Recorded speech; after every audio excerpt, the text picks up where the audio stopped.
তো শাপলা চত্বরে যে হত্যাকাণ্ডের ঘটনা আপনারা বলছেন, সেখানে কতজন মারা গিয়েছিল তার কি কখনো কোনো হিসাব আপনারা করেছেন? হ্যাঁ, হিসাবের মধ্যে দুটো কথা।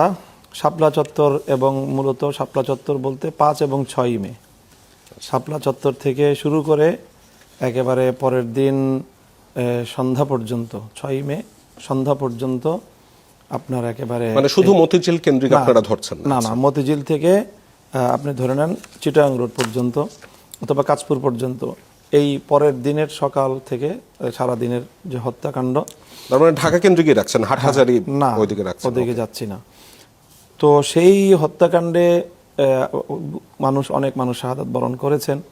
সেই শহীদদের প্রথম কথা হলো যে সকলের পরিচয় শনাক্ত করার সকল পথগুলো বন্ধ করে দেয়া হয়েছে। অনেক মানুষের লাশ গুম হয়েছে এবং আপনাদের তো ট্রেস করার সুযোগ থাকে যে আমার কোন কোন ছাত্ররা নেই। না, আপনি এটা ইন্টারেস্টিং তথ্য হলো যে এই শাপলা চত্বরের ঘটনায় শাহাদাত বরণকারীদের সংখ্যা মাদ্রাসা থেকে মাদ্রাসার বাইরে অনেক বেশি। এখানে সব ধরনের মানুষ তো শাপলা চত্বরে এসেছিল। এটা তো আপনাকে এই ডাটাটা অ্যানালাইসিস করতে হবে।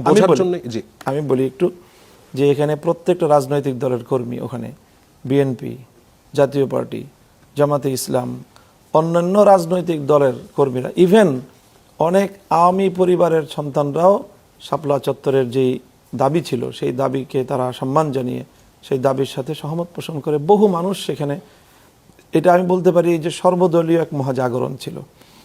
এবং সেখানে সব শ্রেণী পেশার মানুষ, বুয়েটের ছাত্র থেকে নিয়ে শুরু করে ট্রাক ড্রাইভার পর্যন্ত সব শ্রেণীর মানুষ সেখানে শাহাদাত বরণ করেছে। তো কাজে তার মধ্যে একটা পোর্শন হলো মাদ্রাসার। কাজে এখানে শাহাদাত বরণকারী অনেকের পরিবার চায় নাই যে তার শাহাদাতের এই তথ্যটা মানুষের সামনে আসুক। কারণ যারাই শাপলা চত্বরের শহীদ, যেই পরিবারের সদস্য, বিগত পূর্ণ ফ্যাসিবাদী আমলেই চরমভাবে তারা আইন শৃঙ্খলা রক্ষাকারী বাহিনী এবং শাসক দল কর্তৃক তারা নির্যাতনের শিকার ছিল। এখন তো বলতে পারে, এখন হয়তো অনেকে আমি বলছি না থাকলে তো প্রত্যেকটা পরিবার থানায় অ্যাট লিস্ট একটা মিসিং কমপ্লেইন। আমি বলছি দুইটা তথ্য এখানে।